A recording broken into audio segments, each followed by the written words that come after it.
In today's video, I'm going to teach you how to fade out video in DaVinci Resolve.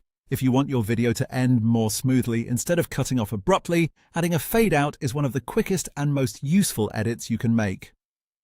The good news is that in DaVinci Resolve, this is very simple to do and only takes a few seconds once you know where to look.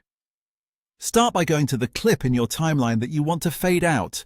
Make sure you're looking at the actual video clip on the timeline because that's where the fade controls appear.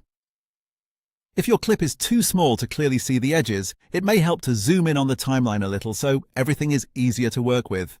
That way you can be more precise when applying the fade. Now look closely at the top left and top right corners of the clip. You'll see small handles there.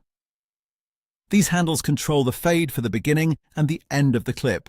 Since we're creating a fade out, focus on the handle at the top right edge. This is the one that affects how the image disappears at the end. Click on that right side handle and drag it slightly to the left.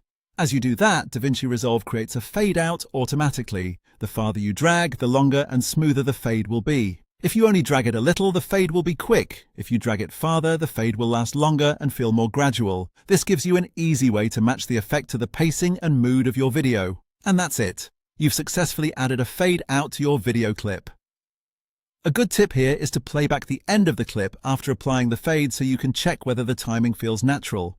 Sometimes a very short fade works best for fast-paced content, while a slightly longer fade can feel more polished for slower or more cinematic videos.